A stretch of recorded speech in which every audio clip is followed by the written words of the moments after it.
Here's another money moment from the Income for Life show with Matt Nelson and Nick Schilling. So the first city that we want to talk about here is San Francisco. San Francisco, as everybody knows, is one of the highest cost of living cities in the country. Yep.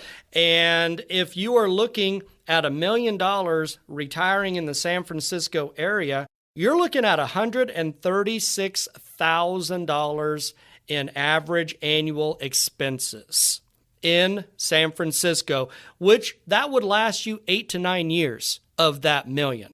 Ouch. That's quick. And longevity is the key here. So when we're looking out, people are living longer. Godspeed. Everybody's continuing to be healthier with advances in medicine and therapeutics and all these things. People are living longer and longer. So outliving your money is a real risk.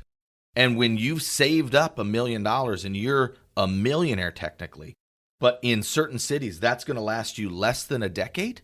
Well, all of a sudden you're 75, you're still kicking. You're still wanting to go places and travel and do something. 8 years comes pretty quick in retirement. Yes, it does. And this also doesn't assume things like, market volatility or inflation changes or that medical thing that could happen. All these variables that are out of your control. This is not even banking on that. So living in San Francisco is expensive. This is assumed just kind of normal Social Security expenses along with it, that income coming in. These are just kind of averaging some things out and looking at cost of living in these areas and saying, what if we had $1 million? Some people do, some people don't. How long will it last in certain areas around the country?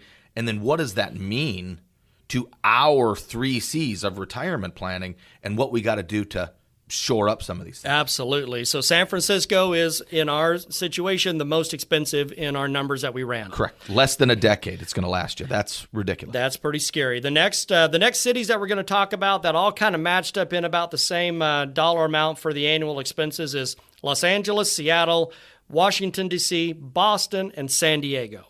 Also pretty expensive to live in those areas. East and West Coast. Yep. And those average expenses is $77,000 to $88,000 per year, which would last you about 13 to 17 years in retirement. Again, assuming no variable change. Exactly. Assuming everything works out the way that you want to. If you pick the middle number there, it lasting you 15 years, that's not that long in retirement. That is not very long. When people are talking about wanting flexibility, even in their early years, that's when you're healthiest and wanting to do something. If your money's only going to last you 15 years and you're still 80. And if you know that, and let's say that you are 70. You might not do the things. Yeah. Let's say that you're 70 and you know that it costs this much to live, right? That puts a lot of stress on you. That puts a lot of pressure on you. And I don't know how many clients that you and I have talked to, Nick, where they are so conditioned to watching that green and red ticker. Great point. And they are, always following along with their money because they are so tied in to the market going up to maintain their lifestyle that they are just stressed beyond belief. It's that hope-so investing mentality. Where you're hoping it's green and you're hoping it's green a lot so that when I check my investment account, it's higher than it was yesterday.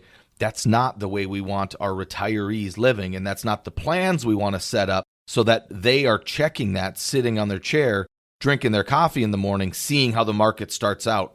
And if it starts out red or it starts out green, that's going to affect their day, the rest of the day. That's not what we want. And these types of main need-to expenses are what create the foundation of our retirement plan. And we got to take care of this. And depending on where you're at, you need more and more money to retire or a different plan to meet those needs. And this is what we're talking about. Absolutely. And so many of those things are out of your control whenever you're watching the news in the morning, drinking that coffee. And you just do not have any control of what happens over in China, for example, or North Korea, or something happens with one of the banks, whatever it might be. These things you just don't have any control over. A ship blocking a canal causing billions and billions of dollars of economic damage that you didn't expect the stock market to get volatile because of it. But it happened. And hopefully that didn't wreck your week, but it can. That's another money moment from the Income for Life show. And don't forget to subscribe to the show on your favorite podcast app. And if you have any questions for Matt and Nick or want to get a complimentary financial review, just go to incomeforlife.org. That's incomeforlife.org.